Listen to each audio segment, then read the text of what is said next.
Bom dia a todos. Prazer estar começando mais uma live de Uvete Advogados. A gente está aqui numa quinta-feira gelada aqui em São Paulo, com a Marcela Cavallo, o Renato Borelli, o nosso amigo do escritório, para a gente falar de mercado financeiro de capitais, uma questão, uma área tão rica de temas, tão interessante, tão pujante, que a gente está apenas começando a série de lives com esse tema. E, claro, vamos seguir um roteiro aí desenhado pela Marcela e o Renato, com a minha opinião em alguns pontos só. Eu vou passar logo a palavra para a Marcela, que vai nos contar o que a gente vai aprontar hoje. Marcela, um bom dia. Obrigado aí por estar presente aí. E vamos tocar nossa live hoje com toda a energia para esquentar um pouquinho essa quinta-feira. Bom dia a todos, bom dia, doutor Fernando, bom dia, Renato. É um prazer participar de mais esse encontro. E, de fato, hoje nós buscamos justamente trazer o mercado financeiro para as discussões. É um mercado riquíssimo, que eu acho que se a gente fosse falar sobre tudo que a gente tem vontade de falar, a gente teria que fazer um ano de lives, né, para abordar tanta coisa interessante. Então, de fato, é uma tendência nossa trazer mais esse tema, aproximar mais esse tema dos nossos ouvintes, e a gente não podia começar diferente, então hoje a gente vai fazer uma introdução sobre os assuntos, trazer alguns pontos polêmicos que a gente entende que sejam interessantes para a gente começar a abordar com mais profundidade. Obviamente que hoje a gente não tem a pretensão de esgotar grandes discussões, a gente, muito pelo contrário, a gente pretende introduzir, refletir aqui, trazer alguns pontos da jurisprudência, algumas discussões que já têm uma posição mais firme, algumas nem tanto, para a gente traçar esse caminho e aí ao longo das lives futuras sobre o tema a gente conseguir se aprofundar nos assuntos importantes. Então hoje a gente vai falar de algumas questões processuais dentro desse mercado, então vamos falar de aplicação de Código do Consumidor, vamos falar de penhorabilidade, vamos trazer aí algumas figuras que são praticadas dentro do mercado financeiro, né, com relação, por exemplo, ao empréstimo de ações. Vamos trazer também com o Renato alguns aspectos tributários relevantes, né, alguns pontos que a gente entende importante discutir no evento de hoje.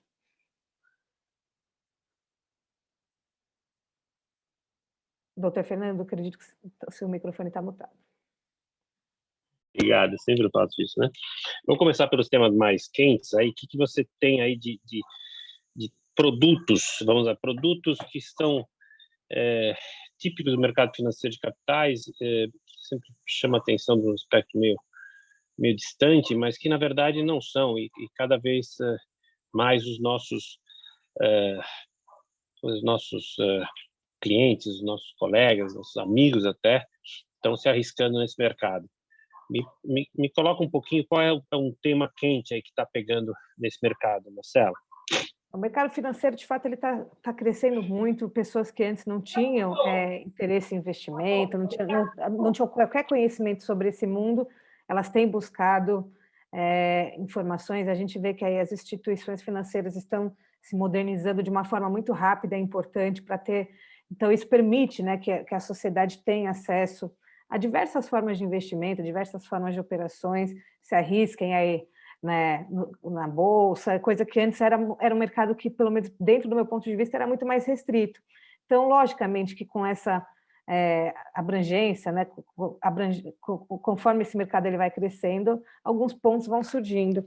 Para começar, eu queria trazer um ponto importante, logicamente puxando um pouco para o meu conhecimento, para a minha área. É uma discussão que não tão recente na jurisprudência, mas que até hoje ela ainda gera algum ruído, que é a aplicação do Código de Defesa do Consumidor entre as relações, nas relações entre as instituições financeiras e os investidores de fundos de investimento, né? Então, muito se discutiu já na jurisprudência sobre a natureza dessa relação, se ela seria uma relação de consumo, se ela seria uma mera relação entre as partes sem qualquer tipo de hipossuficiência.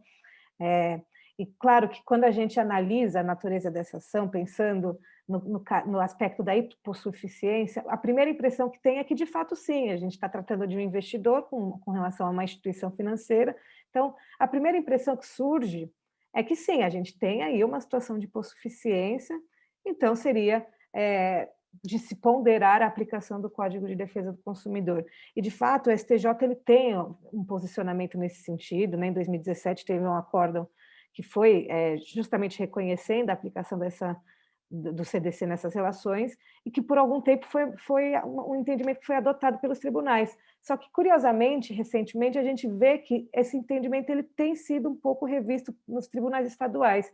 Em São Paulo, inclusive, a gente teve um julgamento de uma apelação no fim do ano passado que entendeu que não se aplica, né, o Código de Defesa do Consumidor, porque por mais que seja uma relação que tenha uma característica nesse sentido, o investidor ele não é o destinatário final.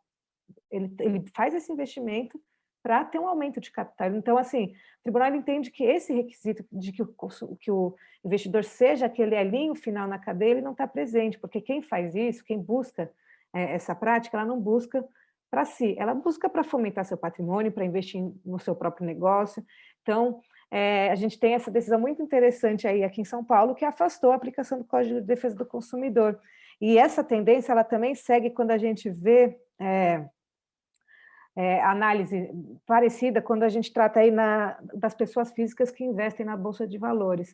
Também tem posicionamento do STJ que aplica o Código de Defesa do Consumidor, mas da mesma forma os tribunais têm entendido que não, justamente por conta disso. Então, é muito interessante e certamente com essa mudança de posicionamento dos tribunais estaduais, por mais que eles sejam inferiores, né, ao STJ, isso esquenta um pouco de novo a discussão, né? Então, eu acho que a gente pode aí projetar uma reanálise, talvez, da STJ nesses casos, né?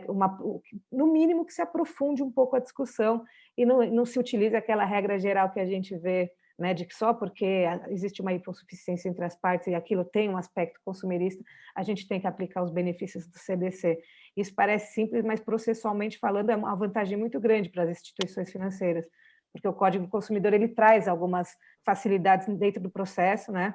Então, facilita, vamos dizer assim, a vida do consumidor quando ele tem uma demanda contra o seu fornecedor, né? Então, quando essa premissa ela é derrubada, quando os benefícios do Código de Defesa do Consumidor são derrubados, isso tem um impacto dentro do processo bem relevante.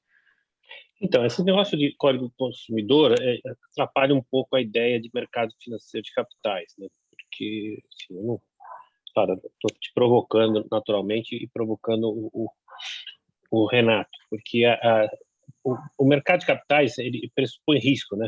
A gente brinca, se você quer segurança, aplica na poupança, né?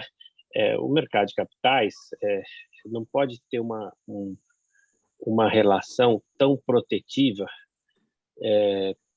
porque ele corre o risco de ser considerado não um mercado de risco, mas um mercado cuja a rentabilidade vai ser inerente ao risco, né? Então, assim, quanto maior a rentabilidade, maior o risco. Essa é a regra de mercado, né? Então, se eu não quero risco, eu não posso buscar rentabilidade. Eu não posso querer as duas coisas, né? Então, existe uma certa, na minha visão, um certo cacuete do nosso sistema de considerar sempre uma hipossuficiência nas relações jurídicas. Isso está, de certa forma, sendo modificado na relação do trabalho, em alguns pontos, não deve ser abandonada totalmente, mas na relação também de consumo, ela precisa perder um pouco esse cacuete fazendo tudo hipossuficiência, porque não há hipossuficiência onde você busca o risco, né? Então, se eu ando de skate com meu filho, eu quebro o braço, que acontece, é um fato verdadeiro, né? A pessoa fala, pô, mas quem mandou você andar de skate com o teu filho, né?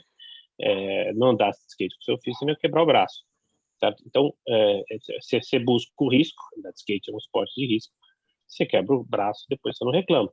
Então, é um pouco assim, que a ideia do mercado financeiro de capitais também não é o abandono total, seja, tem que achar o mercado tem que achar um meio termo, e a ideia do mercado financeiro de capitais é que o próprio mercado encontre o seu eixo, o seu meio termo, e não procure terceiros, quartos, quintos para esta finalidade. Senão a gente daqui a pouco vai ter um fundo garantidor, então o Estado vai estar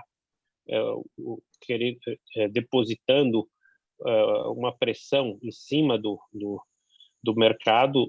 Os próprias instituições financeiras acabam sendo obrigadas a compor um fundo, aí elas compõem um fundo que, no final de contas, faz com que elas cobrem por esse fundo, né? Porque o spread é um pouco fruto disso. Então, é um equilíbrio difícil no mercado financeiro de capitais. E, claro, nesse aspecto, eu queria ouvir um pouquinho também o Renato, se ele acha que a gente pode buscar um risco maior sem tanta proteção, ou você chega numa proteção média, de que não seja não seja o Código Consumidor, mas seja algum outro mecanismo intermediário. Obrigado, Fernando. Bom dia a todos. É um prazer estar junto aqui em mais uma live para falar desse tema que é muito desafiador, né? Eu estava ouvindo aí você falar, Fernando, e eu concordo em gênero, número e grau com a sua colocação, né? Eu entendo que o mercado financeiro ele é estruturado de uma maneira, o mercado de capitais, especialmente falando agora, ele é estruturado de uma maneira a tentar, a buscar garantir a paridade de forças, a simetria de informações. Óbvio que em alguns momentos a gente sabe que isso não acontece, mas aí são momentos fora da curva, né?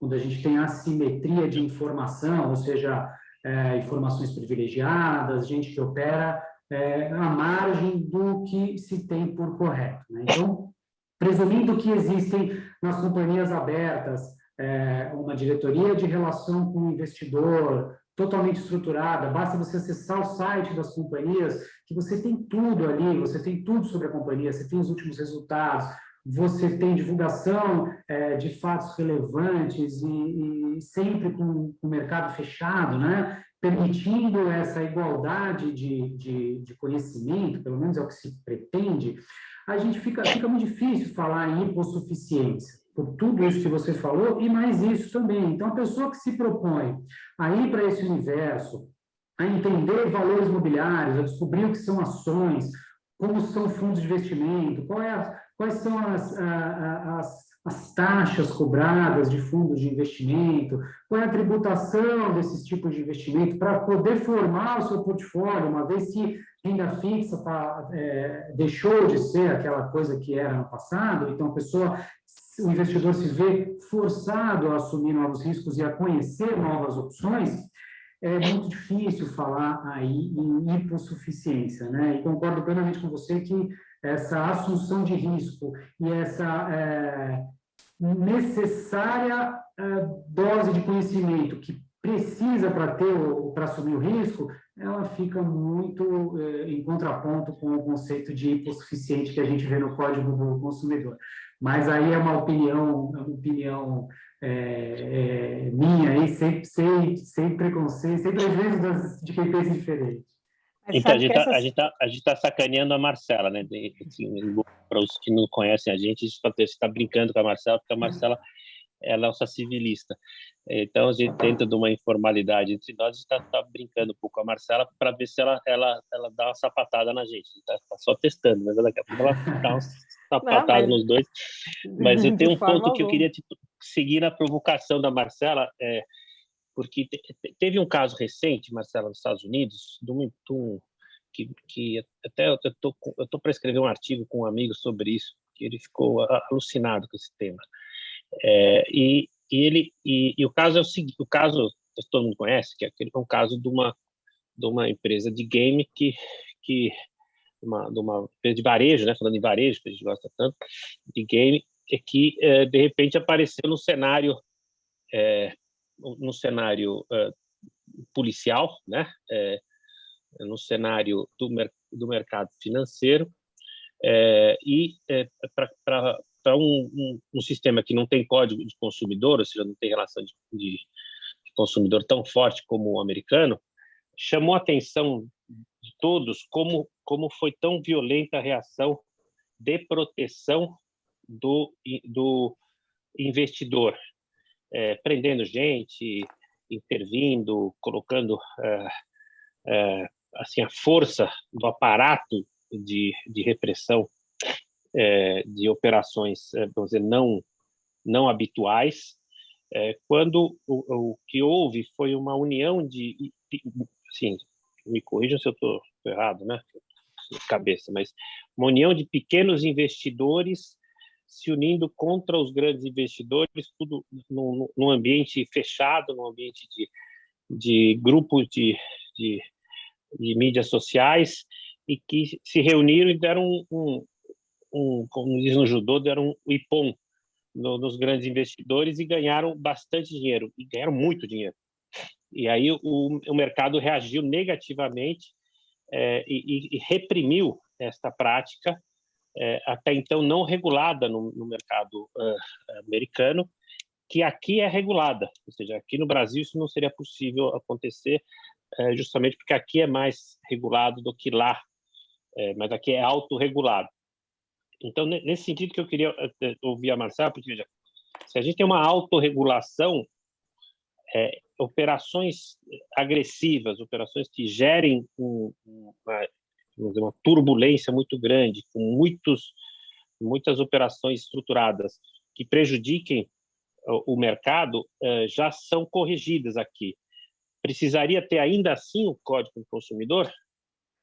Eu entendo que não, e eu acho que, assim, acrescentando no que o Renato falou, muito bem colocado, que foi a opinião que ele disse que era dele, mas que, curiosamente, coincide com a opinião de quem defende a não aplicação do Código do Consumidor, é justamente essa, né? O investidor, a pessoa que entra nesse negócio, ela não pode ser considerada uma pessoa hipossuficiente a partir do momento que ela precisa ter, no mínimo, uma base de conhecimento para poder atuar dentro desse mercado. E ainda que ela não tenha, as informações, hoje em dia, o acesso a essas informações são muito fáceis, hoje qualquer pessoa consegue entender um pouquinho, a gente tem os bancos, as próprias corretoras disponibilizam cursos, palestras, eventos, então, assim, justamente essa hipossuficiência, ela é bem questionável. Quando eu trouxe aquelas decisões do tribunal, elas acabaram que nem foram por esse argumento, mas esse é um argumento que é muito defendido para quem acredita que o Código do Consumidor não tem sentido, né? A gente tem que pensar no CDC como uma proteção massificada. Então, a gente tinha um cenário em que o consumidor ele ficava completamente abandonado dentro das suas pretensões, né? A legislação era muito desigual, de fato, deixando aqui bem claro que eu não critico o Código do Consumidor, mas, de fato, a gente tem que deixar aqui claro que ele tem uma aplicação muito massificada e, às vezes, até banalizada, que é o que eu acho que acontece nesse caso. Porque, de fato, ele é um mercado que se autorregulamenta, o mercado, principalmente o mercado de capitais, ele precisa da confiança do investidor, e a forma, isso também é uma opinião minha, mas qualquer coisa eu peço que me corrijam, mas a forma que ele faz isso é justamente tendo uma regulamentação bem firme, né, com relação às práticas desse setor. Eu acho que, inclusive, o caso dos Estados Unidos é um exemplo disso, né? Então, essa repressão, vamos dizer assim, do Estado com relação a essa prática é uma forma de mostrar para o investidor que ele pode confiar no mercado, porque é um mercado que, de fato, traz aí um risco por si só. Então, se a gente não tem uma regulamentação, a gente não tem as regras do jogo, o consumidor, o investidor, ele não se aventura por conta disso. Então, eu entendo que sim, que eu acho que não precisa de um Código de Defesa do Consumidor de forma geral, é lógico, eu acho que a aplicação do Código de Defesa do Consumidor ela deveria ser analisada muito mais caso a caso do que de fato é. Isso para tudo. Então, assim, eu não vejo que o Código do Consumidor ele é essencial não para que se regulamente, para que se equilibre essa relação a partir do momento em que a gente não tem uma parte que pode ser considerada hipossuficiente e a gente tem uma regulamentação bem interessante dentro desse mercado que já protege o investidor com relação a diversas práticas. Esse caso, só um parênteses aqui, porque esse caso que você citou da GameStop lá nos Estados Unidos, né, foi um caso muito, muito interessante e e tentou-se replicar em alguma medida aqui no Brasil. Então, assim, houve uma tentativa de pequenos investidores brasileiros, né, que se uniram por um grupo aí, numa mídia social, e passaram a se comunicar. Em um determinado momento, tinham 40 mil inscritos nesse grupo, todos eles ali conversando, e aí que cruzou-se aí uma barreira. Eles não estavam conversando sobre a empresa. Passou-se a criar uma narrativa de pequeno investidor contra grande investidor, que no mercado se usa o jargão aí da sardinha contra o tubarão, né? Então, a sardinhada se juntou e falou, agora nós vamos derrubar o tubarão também. Então, passaram a combinar uma atuação. E aí que eu falo, aí eles cruzaram uma linha, digamos assim, proibida, né? Onde você entra no conceito de manipulação de preço, onde 40 mil investidores passaram a buscar agir junto, colocar ordem de determinado valor no conjunto, e aí sim a gente tem... e aí eu não vejo que tem nenhuma relação com o direito do consumidor. Aí é uma questão de pessoas que sabem o que estão fazendo, porém estão fazendo de uma maneira equivocada ali, né, no meu modo de ver, mas que aí a gente vai para um ilícito, possível ilícito administrativo, perante a CVM, de manipulação de mercado e etc. Mas tentaram replicar no Brasil, sim, tentou-se fazer o mesmo aqui, como aqui é muito mais regulado, como você bem comentou, a CVM e a B3 agiram na hora, inclusive as ações dessa companhia que era o alvo aí dos pequenos investidores, ela passou um dia inteiro praticamente sem ser negociada, com sucessivos leilões, né? Então, é um nível de regulação bem maior, bem maior.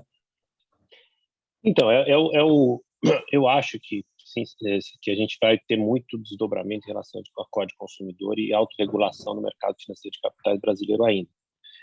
Eu entendo que no momento que você expõe o consumidor, vamos dizer, aquele investidor que não tem a condição de conhecimento das operações de mercado e que se vale de um corretor, se vale de um broker, se vale de um banco, eu acho que aí você tem que acudi-lo com uma relação mais de consumo.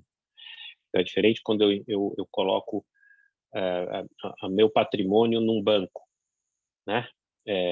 E o banco é meu advisor, né?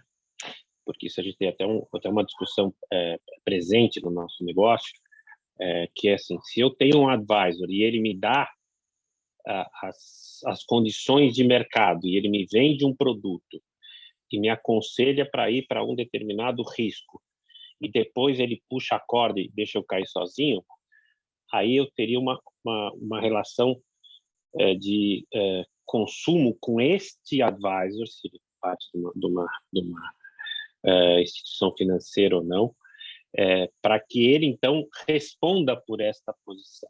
Então, acho que o Código Consumidor ele tem um valor importante no nosso sistema. É lógico que a gente não está aqui nem endeusando, nem fazendo pouco dele, mas ele tem um sistema, ele tem uma função sistêmica no mercado como um todo e no mercado de capitais também. Mas é interessante a gente falar de casos que eles ficam mais claros, né? Então, eu sou de uma geração que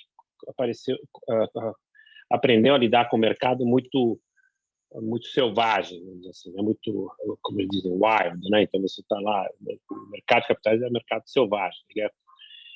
Então você tem que vai para lá, você sabe que vai tomar uma mordida, porque eu tenho um caso simbólico que era assim o banco, a corretora Progresso do Naginarras, né? Naginarras é um cara conhecido porque na abertura do capital da Bovespa, ele entrou com uma ação de 10 milhões de dólares. Uma semana da abertura de capital, só para causar. Era um cara polêmico e ele causou um grande prejuízo ao mercado de capitais e ficou um pouco banido, porque ele fazia apostas em ações, ele inchava, ele comprava ações, carregava aquele efeito manada, né? Carregava todo mundo para comprar, depois ele vendia. Então, ele se valia de algumas informações privilegiadas e numa época que não era proibido fazer isso. Mas ele deu um golpe no mercado e quebrou todo mundo naquela época e teve a liquidação da corretora dele. Mas ele causou um prejuízo enorme aos pequenos investidores, porque ele inflou o mercado. Então, isso acontece muito porque quem lida com o mercado financeiro de capitais tem uma informação e uma prática que ela é tão forte que ela causa uma desproporção na relação negocial. E a tendência é que você não deixe esse mercado tão agressivo, certo? Então, é por isso que eu vejo que as relações ainda vão andar, e principalmente nos produtos, né? Para a gente não se estender muito, porque é tão fascinante esse tema que eu falaria do caso ADAX, né? Do caso que é um caso muito bacana na Alemanha, que, enfim, depois a gente tem tantos casos que a gente pode continuar. Mas, Marcela, indo para os produtos, indo um pouquinho para a gente endereçar também a parte tributária. Como é que a gente vê esses produtos assim mais práticos, mais do dia a dia do mercado financeiro de capitais? Como é que vocês veem esses produtos que a gente consegue chegar no investidor, e esse investidor vai entender exatamente o que ele está colocando em risco e quanto que ele vai pagar de imposto? Aí já faço a pergunta também para o Renato e para a Marcela. Qual é um produto assim fácil que você vê, claro, para o investidor, da encrenca que ele está se metendo? Bom, temos alguns produtos, né, que são de praxe aí, trabalhados por esse mercado. Então, eu vou trazer aqui um exemplo que a gente até bateu um papo anteriormente, que é a questão do empréstimo de ações, né, que seria o que a gente chama de venda à descoberta. Isso nada mais é, assim, de forma bem simplificada, seria como se fosse uma locação de uma ação. Então, dá para comparar, inclusive, com uma locação de um imóvel. Eu tenho uma ação, eu não tenho pretensão de ter dinheiro com ela rápido, eu quero que ela fique lá, que ela se estenda, só que aí eu consigo rentabilizar ela de uma forma mais rápida a partir do momento que eu loco para alguém, essa pessoa faz uma operação com a minha ação e depois ela me devolve esse papel. Então, a mesma coisa, eu tenho um imóvel, eu não quero vender, mas eu quero gerar uma renda nele a partir da locação. Seria um paralelo interessante para que se faça entender essa operação. E, de fato, ela é uma prática muito comum no mercado, a gente vê bastante, porque você tem tanto o lado de quem tem essa ação de fato, né, como também o lado da pessoa que não tem, mas ela consegue gerar um dinheiro ali, a partir do momento que ela compra, ela vende essa ação por um valor e consegue comprar por um valor mais benéfico e assim devolver para o seu titular, né? Então, ela é uma prática interessante, e de fato a gente já vê que isso é regulamentado, isso não tem grandes riscos, assim, a não ser os inerentes do mercado. Quando eu digo riscos, é lógico que eu digo riscos processuais, alguma instabilidade de entendimento na jurisprudência, né? Isso tudo é muito bem tranquilo, já é bem aceito. A gente vê, até busquei algumas discussões jurisprudenciais nesse sentido, só que todas elas se resumem a má prática, então falta de autorização, então aquelas questões não necessariamente da modalidade em si, mas de algum probleminha na forma como ele é conduzido dentro de um caso concreto. Como é que funciona, então? Explica isso para mim. O empréstimo de ação, né, a locação de ação, é um assunto que ele sempre me deixou intrigado, né? Porque ele permite que você venda uma coisa que não é sua, para começar daí, né? Então, a gente já tem uma dificuldade conceitual do ponto de vista jurídico, que ele permite ao investidor alugar uma ação, quando ele está apostando na venda da ação, provavelmente. Então, ele faz a venda descoberta da ação por um preço alto. Se a operação não for fechada no mesmo dia, a corretora ele tem uma margem na corretora e ele faz a compra do papel que está posto para alugar. Ele compra, fecha a posição dele e no futuro, se a operação dele for bem sucedida, ele vai recomprar esse papel mais barato, vai ganhar a diferença e vai devolver o papel para o doador. Então, é uma operação que ela chama locação, empréstimo de ação, né? Tem a figura do doador e a figura do tomador. O doador, como a Marcela muito bem falou, é aquele investidor que tem uma estratégia de investimento mais de longo prazo, ele não tem intenção de se desfazer das ações no curto prazo e ele quer rentabilizar o portfólio. Então, ele vai lá na corretora dele, disponibiliza as ações dele para alugar, mediante uma taxa, né, que, obviamente, lei da oferta e procura. Quanto mais essa ação for procurada para alocação, maiores as taxas de aluguel. E, do outro lado, a gente tem o tomador, né? Que é a pessoa que entende que aquela ação está supervalorizada ou existe uma assimetria entre o preço dela e o valor da companhia, mediante a análise qualquer que seja que ele faça, e ele decide entrar vendido nessa ação, né? Que é o que as pessoas falam, eu estou operando vendido, eu estou na conta vendida, e aí a gente está falando, inclusive, do aluguel de ação, que, inclusive, foi muito o que aconteceu, tem um reflexo muito grande nesse caso que tentaram replicar aqui no Brasil para a companhia, para a companhia em paralelo com o caso da GameStop. Mas falando da tributação, a gente tem alguns cenários, né? Por quê? Quando você participa da figura do aluguel de ação, a gente tem o doador. O doador vai receber aluguel. Então, esse aluguel vai ser tributado para o doador, imposto de renda na fonte, como se fosse um rendimento de renda fixa, né? Naquelas alíquotas decrescentes em razão do tempo. Tá? Do outro lado, tem uma coisa que é muito interessante que eu vejo acontecer, que acontece, que é o tomador do aluguel, ele vai receber, imagine que ele receba os proventos, dividendo e juros sobre capital próprio dessa ação que está com ele temporariamente, digamos assim. Esses valores ele vai ter que repassar, ele vai ter que reembolsar o doador, né? Então, aí o doador tem uma outra coisa com que se preocupar. Imagine que o doador seja uma pessoa jurídica, Fernando, lucro real, sistema não cumulativo de PIS e COFINS, esses reembolsos, a Receita entende que ele é uma receita financeira passível de ser tributado por PIS e COFINS, né? Então, é um ponto de atenção aí para os doadores, pessoas jurídicas que efetuam esse procedimento.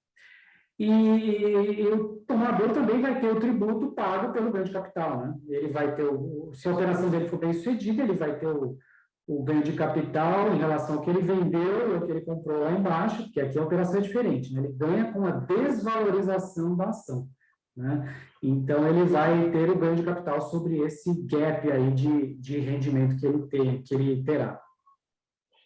É uma conversa de maluco, né? Com todo respeito, porque você é mais ou menos assim, eu alugo tua casa, aí tem uma jabuticabeira. Aí a jabuticabeira dá os frutos, eu vendo e eu tenho que te dar o dinheiro. Pois é. Os frutos são do doador. Mas o direito de voto, ele fica com o tomador, o que deixa as coisas mais complexas ainda. Mas eu posso vender essa ação? Pode. Você quem? Você é o doador ou você é o tomador? Se você é o doador, você não pode vender. Vamos colocar assim, eu sou locatário dessa ação. Se você é o locatário, você não pode vender. Se você pode vender, você não pode se você for o doador. Na verdade, você deve. Não, né? Então, mas eu sou locatário, então eu posso vender tua casa. Eu posso vender tua casa. Compra uma casa igual, devolve. Compra uma casa igual. Daqui a um tempo você me dá uma igualzinha. Por isso que é uma figura que, juridicamente, ela é interessante, né? E com jabuticabeira ou sem jabuticabeira? Não, tem que ser idêntica. É que a ação é idêntica, né? Eu aluguei a Petrobras e eu devolvo a Petrobras, é a mesma coisa. Então, mas interessante, porque o que eu ganho em alta é meu, que eu ganho em baixa. Por exemplo, a ação vale menos. Eu sou locatário, vamos dizer assim. Eu estou usando terminologia fácil. Você é sempre locatário. Eu sou sempre locatário. Estou investindo nesse negócio que me chama a atenção. Eu vendo a casa por um preço maior, a diferença é minha. Exatamente. Isso. E essa diferença você vende a casa por 100 porque você acha que essa casa está muito valorizada e você vai poder recomprá-la no futuro por 80. Aí você vai pagar um imposto de ganho de capital de alíquota de 15% sobre essa diferença, né? Então o negócio é bom para ganho líquido. E quem garante que eu vou conseguir o negócio? Se eu não conseguir comprar ação nenhuma depois, o valor estourou, aumentou muito o valor, eu não consigo te devolver a ação na qualidade, na quantidade e qualidade que eu aluguei. Que acontece comigo? Você vai ter que ter uma margem, né? O locatário precisa de margem na corretora. A margem é a garantia. A corretora não libera um negócio desse se não tiver lastro lá para justamente evitar esse tipo de situação que você está se referindo. Então é um negócio garantido. É um negócio garantido. Não sei quem que vai ganhar, mas é garantido que não vai dar. É diferente da venda descoberta, né? A venda descoberta, você não fecha o aluguel. Você faz a venda do papel e acreditando que ele vai cair. Só que ele sobe. Você vai ter que cair vai até zero, subir vai até infinito, né? E você vai ter que comprar ele lá em cima para devolver. Então, é diferente. Por isso que você precisa cobrir essa operação, venda coberta. Então é uma operação que aparentemente é arriscada, mas na prática não é. Na prática, ela tem uma série de travas que garante tanto o locatário quanto o locador. O locatário tem um risco um pouquinho maior, mas é um risco calculado. E o locador não tem risco nenhum, tanto é que ele é tributado como se fosse uma aplicação bancária trivial. O que se discute aí é que assim, o locador, o fato do locador colocar a ação dele para... O fato do locador, que é o doador, né, colocar a ação dele para alugar, de uma certa forma, ele estaria jogando contra o seu patrimônio, porque ele está incentivando que outros investidores tomem a ação dele mediante uma taxa de aluguel e que vão operar acreditando na queda, né? Mas isso são conceitos aí, são opiniões do mercado, de gente que é contra esse tipo de operação. Mas isso já é totalmente regulamentado, é seguro, né? E é uma operação que dá liquidez para o mercado, que mostra que tem gente tanto para comprar quanto para vender, para fomentar aí o desenvolvimento do mercado. E comprar, vender e recolher imposto, né? E pagar imposto. Não, excelente, excelente, porque isso é importante a gente passar a ideia de um produto típico que tem no mercado, mas é um produto, vamos dizer, na minha visão, conservador, né? Não um produto tão arrojado, assim, um produto que você tem risco de perda, nem para um lado nem para outro. Então, quando a gente fala alocação de ações, parece um negócio, vou alugar minhas ações, vou dar na mão, sei lá o que ele vai acontecer, né? Porque quando você aluga uma casa, você já fica com medo. Quando você for pegar a casa de novo, está toda arrebentada, né?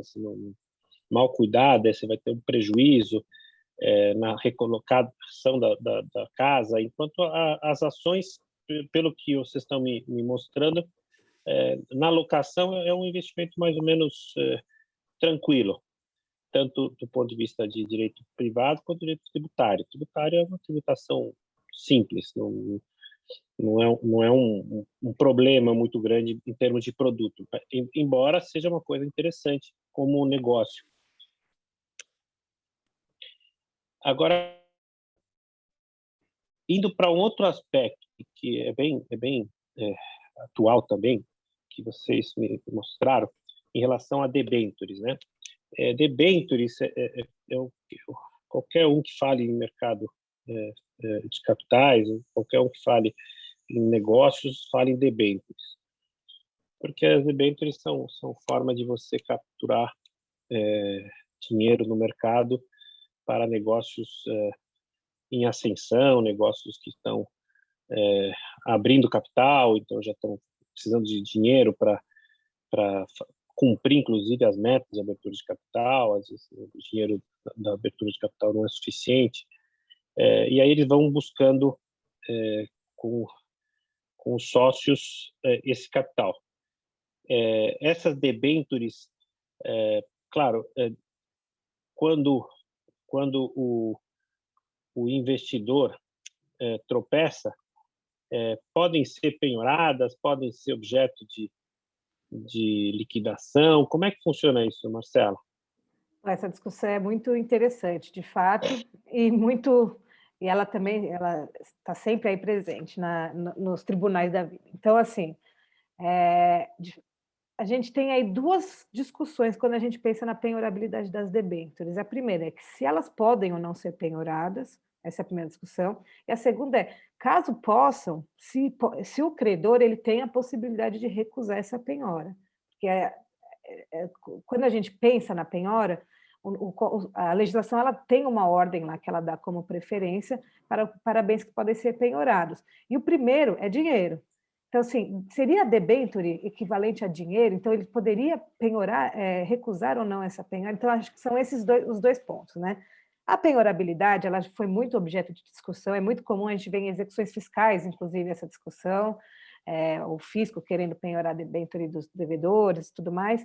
E hoje a gente tem um entendimento que, eu não diria que é pacificado, mas ele já é bem majoritário no sentido de que sim, é possível a penhora das debentures, ele é um título penhorável e não existe aí motivos pelos quais não poderiam ser. Inclusive, é interessante que o próprio Bacenjude, que, para quem não sabe, é um sistema informatizado de busca, né, de valores, de dinheiro, né, o próprio judiciário ele tem um convênio com as principais autoridades, entidades financeiras para que se busque esses valores. O Bacenjude ele já está começando a abrir, inclusive, seu escopo não necessariamente para debêntures, mas para outros títulos mobiliários. Então, é uma tendência, sim, que se possibilite a penhora desses títulos, né?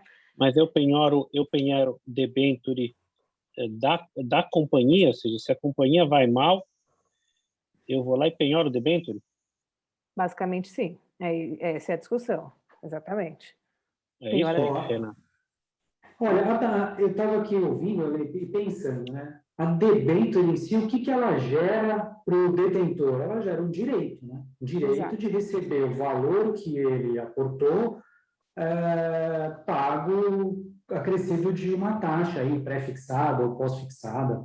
E ainda a gente tem a complicação da debênture conversível, né? Imagine você a penhora de uma debênture conversível em ação. Então, eu vejo que a penhora da debênture ela recai sobre um direito de quem a detém, né? Então, Exato. o detentor da debênture, se vier aí a passar dificuldade, etc., e tem alguma ação contra si, ele pode sofrer essa penhora desse direito dele. Porém, o que é interessante, a debênture, ela não é ela não vai gerar, por exemplo, ela vence daqui a 3 anos. Eu penhorei agora, o que eu vou fazer com esse direito, né? É essa a questão que leva para a segunda discussão, exatamente, porque, assim, é igual, a gente até comentou, né, em uma live, que a questão da penhora de títulos mobiliários é basicamente a mesma lógica, você exatamente não está penhorando um valor, você está penhorando um direito, um título. Então, assim, ele não pode ser equiparado a dinheiro para fins de preferência de penhora, etc. Então,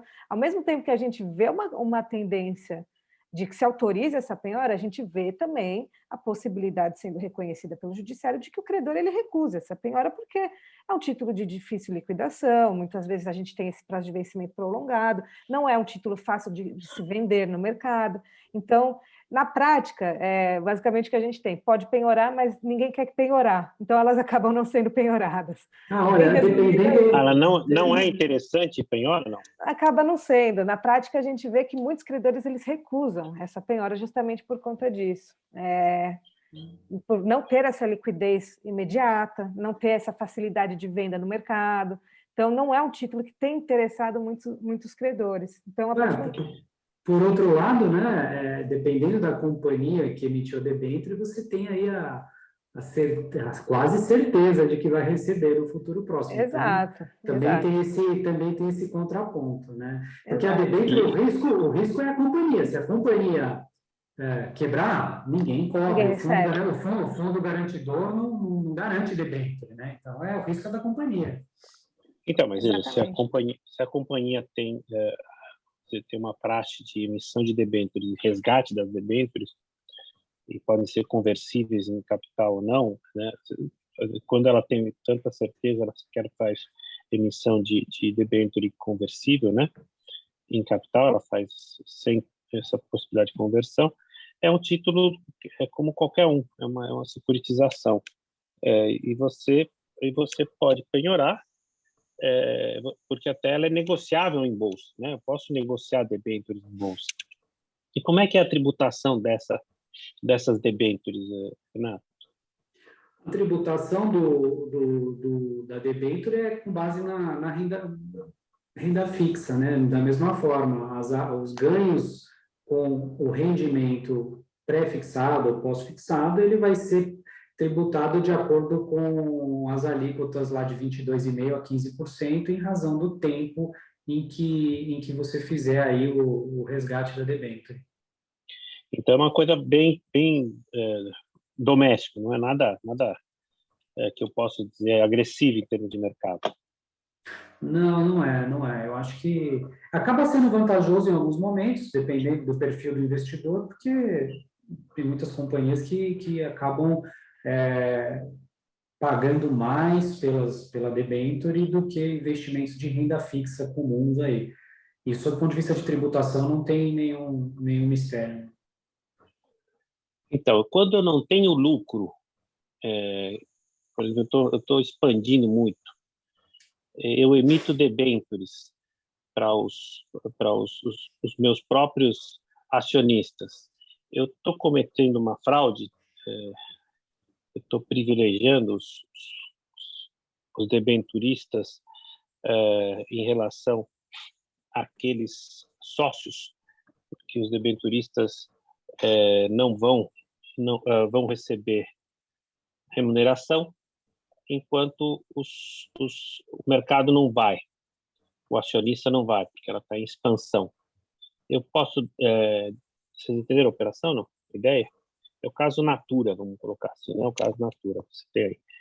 Você está expandindo, abriu um monte de loja, abriu capital, você está expandindo, e você não vai ter lucro, obviamente, você está expandindo, você está gastando dinheiro, e aí você cria debêntures para que os debenturistas recebam dinheiro. Só que os debenturistas são teus sócios, vamos dizer, os sócios originais.